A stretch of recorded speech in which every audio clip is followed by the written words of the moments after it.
আসসালামু আলাইকুম প্রিয় দর্শক, আশা করছি সবাই অনেক অনেক ভালো আছেন। আজকে আপনাদের মাঝে শেয়ার করব শোল মাছের ভীষণ সুস্বাদু দুইটি বাঙালিয়ানা রেসিপি দুইটি এতটাই মজার, গরম ভাতে এই রেসিপিগুলো থাকলে রুচি সহকারে ভাত খাওয়া যায়। রেসিপিতে থাকছে শোল মাছের লেজের ভর্তা এবং শোল মাছের মাথা দিয়ে আলু ভাঙার রেসিপি দুইটা অনেক বেশি মজাদার। আশা করছি পুরো ভিডিও জুড়ে সাথেই থাকবেন। তো চলুন আর কথা না বাড়িয়ে রেসিপিগুলো শুরু করা যাক। রান্নার জন্য আমি এখানে 4টি শোল মাছের লেজের অংশ নিয়েছি আর পিচের অংশগুলো আমি রেখে দিয়েছি। লেজগুলো খুব ভালোভাবে একদম শেষ পর্যন্ত পেটটা কেটে নিয়ে পরিষ্কার করে নিয়েছি। এখন এই তো সবগুলোতেই আমি লবণ, হলুদ আর মরিচের গুঁড়া খুব ভালোভাবে মাখিয়ে নিব। লেজগুলো দিয়ে ভর্তা তৈরি করব আর এই যে মাথাগুলো দিয়ে ভীষণ সুস্বাদু আলু ঘন্ট তৈরি করব। ভালোভাবে লবণ, হলুদ এবং মরিচের গুঁড়া মাখিয়ে নেওয়া হয়ে গেলে চুলায় একটা ফ্রাইং প্যান বসিয়ে দিয়েছি আর এখানে দিয়ে দিচ্ছি সরিষার তেল। তেলগুলো গরম হয়ে এলে মাছের লেজগুলো দিয়ে দিচ্ছি আর খুব সুন্দর করে মুচমুচে করে এই লেজগুলোকে ভেজে নিব। মাছের এক পিঠ কিছুক্ষণ ভাজা হয়ে গেলে উল্টে পাল্টে দিচ্ছি আর এদিকে ভাজা হতে থাক। আমি আরেক চুলায় আলু সিদ্ধ করতে দিয়েছিলাম, দেখতেই পাচ্ছেন আলুগুলো সিদ্ধ হয়ে একদম ফেটে গিয়েছে। তো আমি একটু চেক করে নিচ্ছি ছুরি দিয়ে। আর আলুগুলোকে সিদ্ধ হয়ে গেলে আমি তো পানিটা ঝরিয়ে ফেলবো। ঝরিয়ে ফেলে আলুগুলোকে সুন্দর করে ঠান্ডা করে আমি খোসাটা ছাড়িয়ে নিব। আলু ঘন্টের জন্য আলুটা খুব ভালো করে সফট করে সিদ্ধ করে নিতে হবে। আধা সিদ্ধ হলে কিন্তু সেই ঘন্টটা খেতে মোটেও ভালো লাগবে না।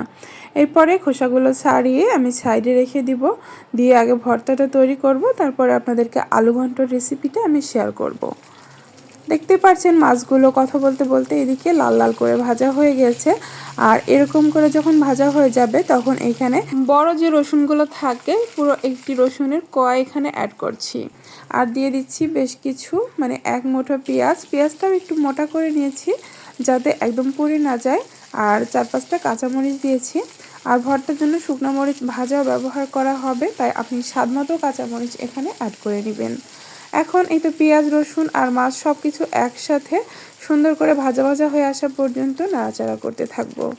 আর এই মাছের ভর্তা, টাকি মাছ ভর্তা বা শোল মাছ ভর্তা যেটাই বলুন না কেন, রসুনটা একটু বেশি করে দিলে বেশি মজা লাগে খেতে। তো আমি মাছগুলো এই পর্যায়ে একটু ভেঙে দিচ্ছি, মাঝখানের কাঁটাটা যাতে না ভাঙে সেইভাবে আমি একটু ছড়িয়ে দিচ্ছি যাতে সবগুলো অংশ খুব সুন্দর করে ভাজা ভাজা হয়, এতে করে ভর্তাটা খেতে ভালো লাগবে। মাছটা আর একটু আগে ভেঙে ঝুড়ি ঝুড়ি করে ভেজে নিলেও খুব ভালো হতো। তো যেহেতু ভাজা হয়ে গেছে তাই আমি এই পর্যায়ে একটু ভেঙে দিচ্ছি যাতে মাঝখানের অংশগুলো সুন্দর করে ভাজা হয়ে যায়। আর এই তো সবগুলো একত্রে আমি আরেকটু ভেজে নিলাম।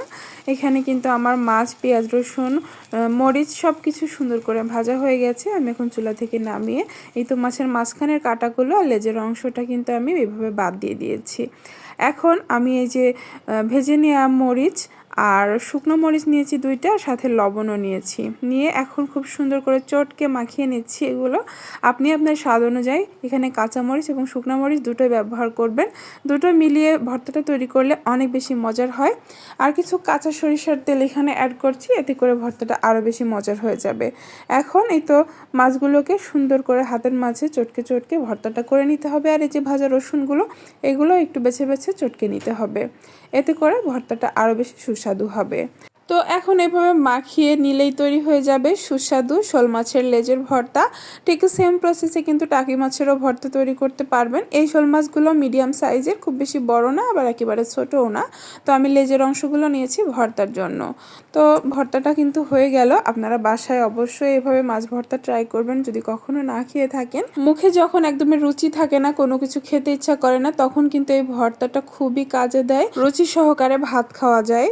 অবশ্যই ট্রাই করে দেখবেন। আর এখন চলে যাচ্ছি পরবর্তী রেসিপিতে। এই তো সিদ্ধ আলুগুলো খুব সুন্দর করে খোসা ছাড়িয়ে রেখেছি।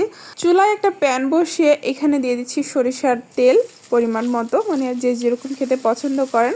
আর 1 মুঠ পেঁয়াজ কুচি দিয়ে দিচ্ছি একটু ছোট করে কেটে। পেঁয়াজটা একটু নেড়েচেড়ে এখানে গোলমরিচ, লবঙ্গ, এলাচ আর দারুচিনি দিয়ে দিলাম। আর এখানে 1 টুকরো তেজপাতাও দিয়ে দিব। দিয়ে এই উপকরণগুলো একটু ভেজে লাল লাল করে নিব। এরপরে দিয়ে দিচ্ছি আদা রসুন বাটা 1 চা চামচের একটু বেশি হবে। আর দিয়ে দিচ্ছি পাকা দেখে একটি টমেটো।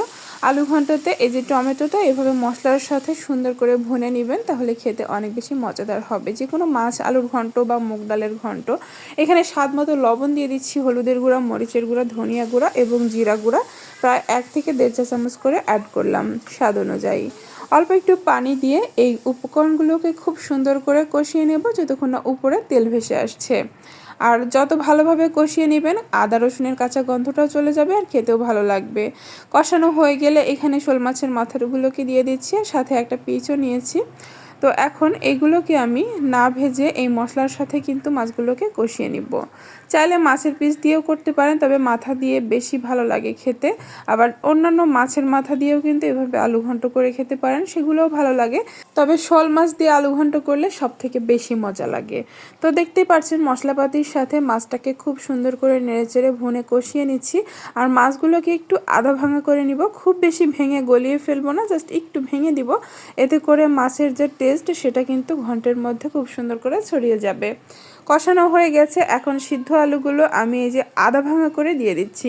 কিছু অংশ মানে বড় থাকবে আর কিছু অংশ এরকম একদম ভর্তার মতো হয়ে যাবে। ঠিক এইভাবে করে একটা করে চাপ দিয়ে আমি দিয়ে দিচ্ছি আলুগুলোকে।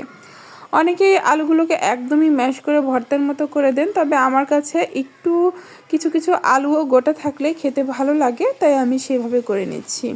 এখন এই সিদ্ধ আলুগুলো মশলাপাতি এবং মাছের সাথে বেশ কিছুক্ষণ আমি কষিয়ে নেব, মোটামুটি 4 থেকে 5 মিনিটের মতো। আর কষিয়ে নেওয়ার পরে কিন্তু এখানে গরম পানি অ্যাড করতে হবে। আলু ঘন্টতে ঠান্ডা পানি অ্যাড করবেন না, এতে করে টেস্টটা ভালো আসবে না, কাঁচা কাঁচা আসবে। যখন ফুটন্ত গরম পানিটা অ্যাড করবেন তখন কিন্তু এটার টেস্ট অনেক ভালো হয়ে যাবে আর দ্রুত ফুটে উঠবে, আর রান্নাটাও খুব দ্রুত হয়ে যাবে। তো এই পর্যায়ে দিয়ে দিচ্ছি ফুটন্ত গরম পানি। আর পানিটা একটু বেশি করে দিতে হবে। প্রথম অবস্থায় একটু পাতলা দেখাবে, কিন্তু যখন রান্নাটা শেষ হয়ে যাবে তখন ঠান্ডা হতে হতে কিন্তু আরও বেশ কিছুটা ঘন হয়ে যাবে আলুর ঘন্ট। সিদ্ধ আলু দিয়ে ঘন্ট তৈরি করলে কিন্তু পরবর্তীতে একটু ঝোলটা শুকিয়ে যায়, তো সেই অনুযায়ী কিন্তু পানিটা অ্যাড করতে হবে। এখন মিডিয়াম আঁচে আমি বেশ কিছুক্ষণ ফুটিয়ে নিব, আর যত বেশিক্ষণ ফুটিয়ে নেবেন এই রেসিপিটা খেতে ততই ভালো লাগবে। একদম শেষ পর্যায়ে ভাজা জিরার গুঁড়ো 1 চা চামচ ছড়িয়ে দিলাম, আর ফ্রেশ ধনিয়া পাতা কুচি দিয়ে দিলাম এখানে। দিয়ে একটু নেড়েচেড়েই আমি চুলাটা অফ করে দিব। তো শেষ পর্যায়ে অবশ্যই ভাজা জিরার গুঁড়োটা অ্যাড করবেন, আর ধনিয়া পাতাটা অপশনাল, আপনার পছন্দ হলে অ্যাড করবেন, এতে করে বেশি সুস্বাদু হয়ে যাবে। শোল মাছ দিয়ে আলু ঘন্ট একদম রেডি হয়ে গেছে। এখন চুলাটা অফ করে আমি পরিবেশন করে নিব। আর দেখতেই পাচ্ছেন দেখতে কতটা লোভনীয় লাগছে। আজকের রেসিপি দুইটাই অসম্ভব মজার, কখনো না খেয়ে থাকলে অবশ্যই ট্রাই করবেন আর আমাকে কমেন্টসে জানাবেন কেমন লেগেছে। যদি ভালো লেগে থাকে প্লিজ একটি লাইক দিয়ে দিবেন ভিডিওতে, আর যারা এখনও আমার চ্যানেলটিকে সাবস্ক্রাইব করেননি সাবস্ক্রাইব করে পাশে থাকার অনুরোধ রইল। ধন্যবাদ সবাইকে, আসসালামু আলাইকুম।